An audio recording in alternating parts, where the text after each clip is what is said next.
She stared at me. You shouldn't be here, I whispered. I've never been anywhere else. She looked at me like I'd broken something. Something small, invisible, and important. And maybe I had. It was past 8, the cafe nearly empty. The hum of the espresso machine had faded into that soft silence only places with too much memory seemed to hold. I was wiping down tables, dragging time, when she walked in. Her coat was too thin for the weather. She didn't take it off, just stood near the counter, fingers grazing the edge of a cup someone had left behind. The faint smell of rain followed her, sharp, electric. Still open? She asked. Her voice had the kind of calm that feels like warning. Technically, I said, forcing a smile I didn't really feel. But for you, yeah. For her. I didn't know why I said it that way.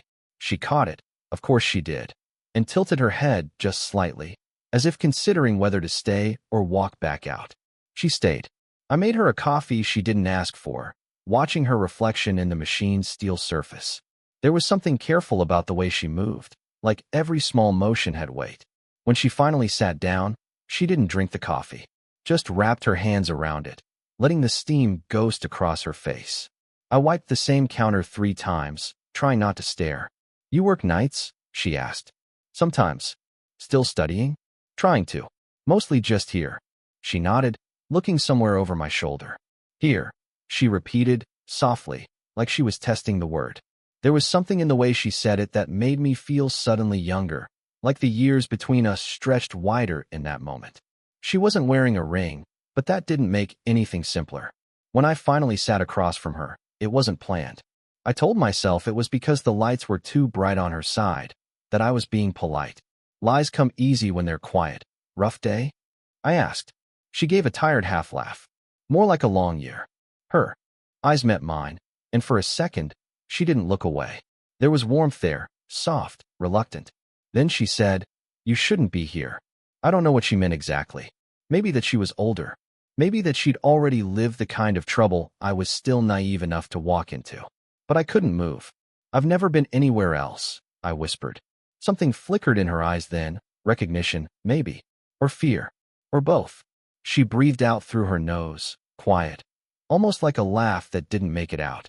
You shouldn't say things like that, she said. Why not? Because I might believe you.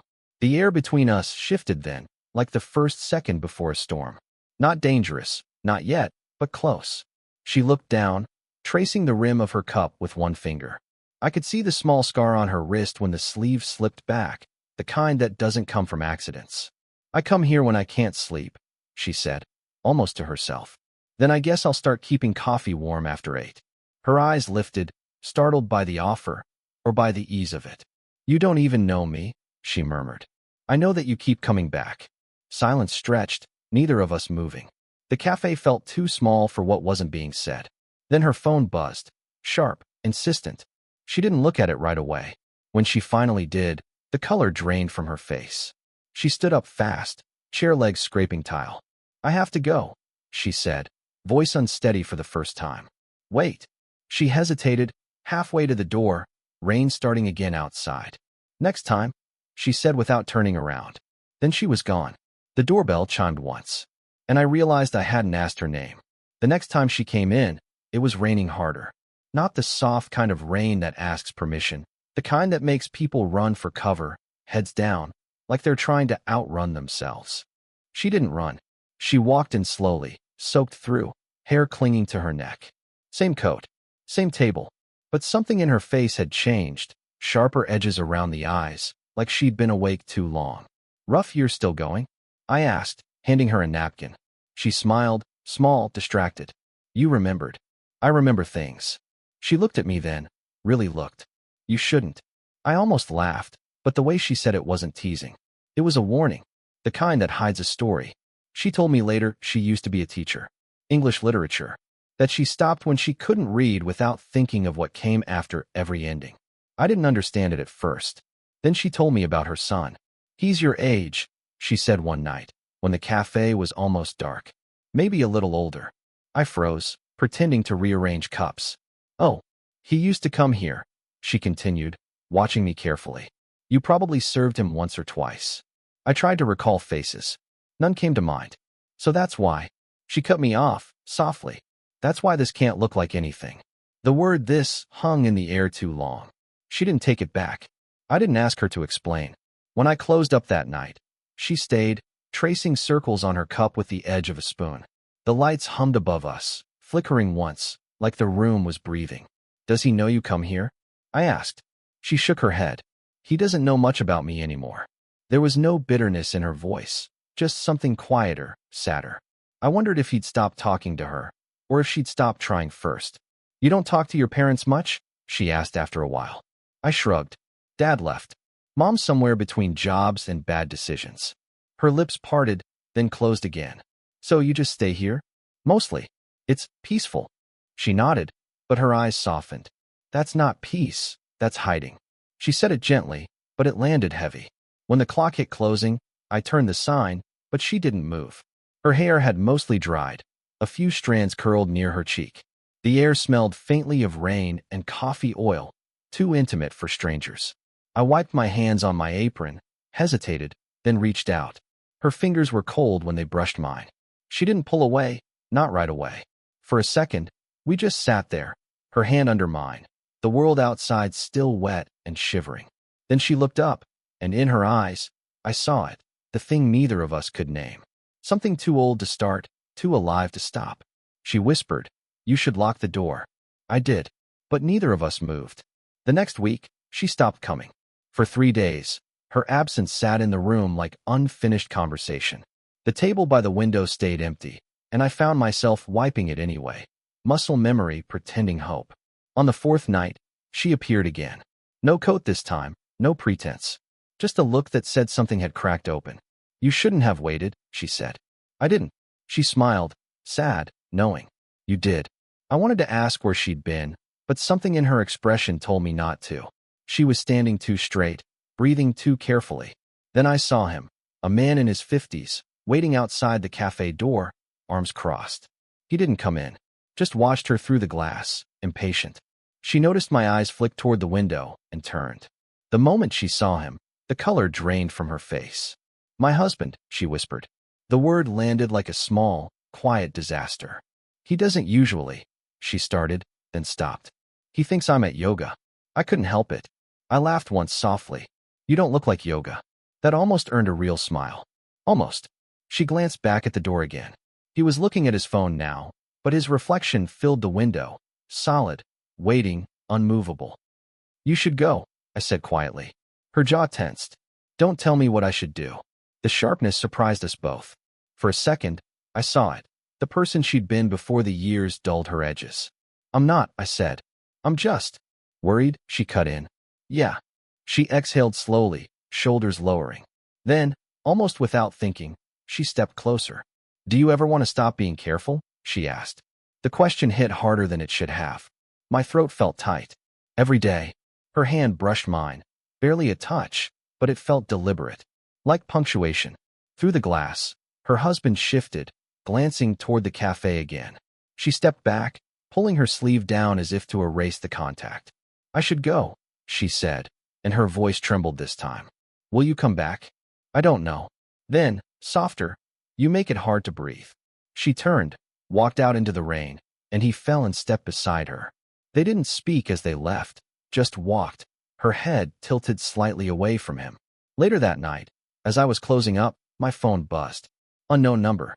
Don't call. Don't text. I just needed you to know. I meant it. No name, but I didn't need one. I stared at the message for a long time, thumb hovering over the screen. Then another text came through, shorter, sharper. He knows. The lights flickered. Outside, thunder rolled. And through the glass, across the street, a figure stood in the rain, still, watching. The storm hadn't stopped all week. The city smelled like metal and wet concrete, everything soaked and restless. I hadn't seen her since that text. I told myself I wouldn't reach out, that I'd respect the lines she'd drawn, but lines blur when you keep staring at them. On the 6th night, she came back. No umbrella, no hesitation. Just walked in, dripping rain onto the floor, her breath sharp like she'd run all the way. We can't do this, she said, voice trembling. He followed me again. I locked the door behind her. You shouldn't have come. I know, she said, but I couldn't. Her words broke off. She looked at me like she wanted to swallow them back. I can't keep pretending you don't exist when I close my eyes, she whispered. Something in me snapped quiet. Not anger, not relief, just an ache finally given shape. You think I can? I said, stepping closer. You think I don't check the door every night hoping? Don't, she said quickly, but she didn't move away. Her hand was shaking when she set it on the counter to steady herself. Does he know about me? I asked. Her silence was enough. God, I muttered, pressing my palms to my face. You should have told me. I didn't plan any of this, she said, voice cracking. I came here for quiet, and you just kept being here. Her eyes filled before she could blink them dry. She turned away, wiping at her face like it was something shameful. I'm not asking you to fix anything, I said quietly. Don't say it. Why? Because I'll believe you, she said again. Same words, but this time it hurt.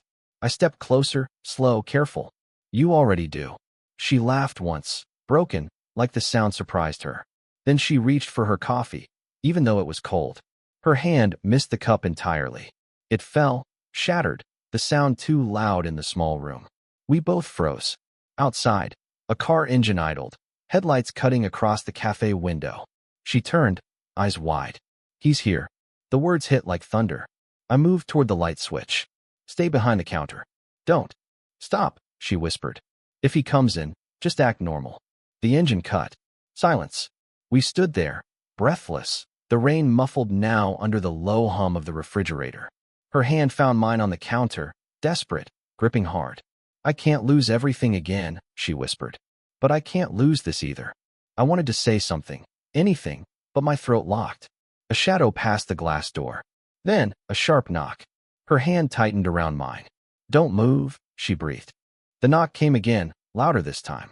And then, the sound of keys at the lock. The key turned halfway in the lock, then stopped. We both froze. The sound hung in the air for what felt like minutes. Then, footsteps. Fading. The door stayed closed. She exhaled, shoulders slumping. For a second, I thought she might fall. I reached out, steadying her by the arm. Her skin was cold, pulsing fast under my fingers. He had a key, I said quietly. She nodded. I took it. Last week. That stopped me. You what? I changed the lock, she whispered, staring at the floor. He doesn't know yet. Why? She lifted her eyes to mine, and I saw something there I hadn't before. Not fear this time, but defiance. Because I'm leaving him. The words hit like light through water. You're serious? She gave a small, uneven laugh. For once, yes. I should have felt relief. I didn't. I felt everything else instead. The weight of what it meant, the impossibility of what came next. Before I could answer, her phone buzzed on the counter. She flinched, then picked it up with trembling fingers. A single message lit the screen. I know who he is. She stared at it, color draining from her face. Is it him? I asked. She nodded slowly. He's not guessing anymore. The cafe suddenly felt smaller, the air heavier. I reached for her hand, but she pulled away, pacing. He must have followed me. Maybe saw us talking. Maybe. Hey, I said, stepping closer. We'll figure this out. She turned on me, sharp. You don't understand. He's not the kind of man who lets things go. There was something final in her voice. Not drama, not fear. Experience. Then come with me, I said. Right now. Her laugh cracked mid-breath. And where? With what? I don't even know who I am without all of this. I didn't have an answer. She stared at the window, rain streaking the glass like lines of handwriting. Then she said it, quiet, almost to herself. He knows your name. My stomach dropped. What? She turned back to me, eyes wide with apology. I didn't mean to tell him. It slipped out when he started asking questions. I thought if I downplayed it, he'd stop. But he didn't. I ran a hand through my hair, trying to steady the pulse pounding in my ears. So he knows where I work, I said. She nodded. And probably who I am. Her voice broke. I'm so sorry. I just wanted to keep you out of it. Too late for that. We stood there, the hum of the lights filling the silence between us. I wanted to hold her, to say it didn't matter, but it did. Everything did now. Then, outside, a car door slammed. She looked toward the sound, lips trembling. He's not supposed to be back tonight. The headlights flared again, this time closer. Get down, I whispered, grabbing her hand. Through the window, his silhouette appeared, standing in the rain, looking straight at the door. And then he lifted his phone. The screen lit up. That he didn't come inside. He just stood there, rain pooling around his shoes, phone raised like a weapon that didn't need bullets. She squeezed my hand so tight I could feel her pulse through her palm.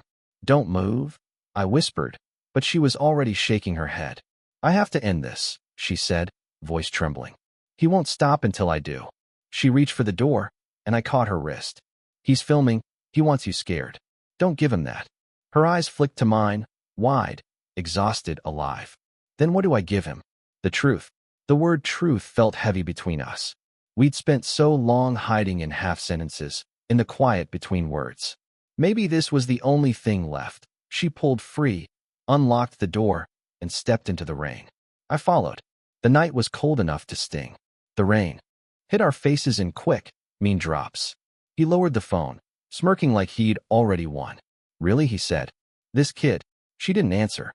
Just stood there, drenched, shaking, but not from fear. From finally being done. "You can stop pretending," he said, turning the camera toward her. "Let's get this over with. You'll come home, and we'll talk like adults." "No," she said. Just one word, small but unshakable. He blinked, caught off guard. "What?" "I'm not going home." The rain hit harder then, a rush of sound around us, like the city was holding its breath. He laughed, bitter. "You think this is love? He'll get bored of you in a month." "Maybe," she said quietly, "but at least it'll be mine." He took a step forward, but I stepped in front of her before I even thought about it. My heart was hammering, but I didn't move. "You should leave," I said, voice low. He stared at me like I was something to scrape off his shoe. "You think you're saving her?" "No," I said. "I think she's saving herself." For a moment, no one moved. Then, slowly, he lowered the phone, rainwater streaking down his face. "You'll regret this," he said finally, before turning back to his car. The engine roared, tires splashing through puddles. Then he was gone. She stood there, still staring at the empty street. Her body sagged, as if the strength holding her upright had left with him. I moved closer, hesitating. "You okay?" She laughed softly, breath catching. "No, not even close." We stood under the flickering café sign, soaked and silent. Then she looked at me, eyes shining in the streetlight. "I didn't plan to fall in love with you," she said. "I didn't plan to be somewhere worth staying," I whispered. The rain softened, easing into drizzle. She reached out, touched my face, thumb tracing the edge of my jaw. Gentle, uncertain, but real. "What happens now?" I asked. "I don't know," she said. "But I think, for once, I want to find out." And for the first time, she didn't look away. The cafe, closed for good that winter. The owner sold it to some tech startup, and one morning, I came by to find the windows covered in brown paper, the sign taken down, the smell of coffee and rain replaced by dust. The place looked smaller without her in it. That was 6 months after the night everything cracked open, after she walked into the rain and didn't look back. For weeks, she didn't call, didn't text. I told myself it was better that way, that she needed space to untangle her life, to find who she was without me standing in the doorway. But silence has a way of turning from peace to ache. Then, one morning, she showed up. Not at the cafe, that was gone, but at the little park behind it, where I sometimes went before work. She looked different. Lighter somehow. Hair shorter, face softer. Like she'd finally started breathing again. "You still drink that terrible vending machine coffee?" she asked. I smiled, shaking my head. "I upgraded. Instant now." She laughed. The kind of laugh that sounds like an apology you don't need to say out loud. We sat on the same bench for a long time, not talking about what happened. The rain had left the ground damp, and the trees above us dripped slow, steady drops that kept time for us. "He left," she said finally. "For good this time." I nodded, not sure what to say. "I thought I'd feel free," she continued. "But mostly, I just feel new. And the new one feels strange." She turned to me, eyes searching. "Do you hate me for how it all happened?" "No," I said. "I just wish I'd met you at a time that didn't hurt so much." Her smile faded, but her hand brushed mine, just barely. Maybe it had to hurt, so we'd actually feel it. We sat like that, quiet, fingers not quite intertwined, both pretending not to notice the way we leaned closer with every breath. "I don't know where I'm going yet," she said. "But I'm not running anymore." "Good," I said. "Just walk. I'll catch up." Her eyes softened. "You always do." For a long time just listened, whined through wet branches, cars humming in the distance, our own breathing sinking the way it always had when words failed us. Finally, she stood, pulling her coat tighter. "Will I see you again?" I asked. She smiled, and for a moment, it felt like that first night again, quiet, unplanned, impossible. "You already do," she said. "Every time you remember me." Then she walked away, not hurried, not heavy, just steady. The kind of leaving that feels like staying in some invisible way. I sat there long after she was gone, letting the morning light find its way through the trees. Some stories don't end with promises. Some just end with understanding. And maybe that's enough. Did you enjoy the story? What kind of stories would you like to hear next?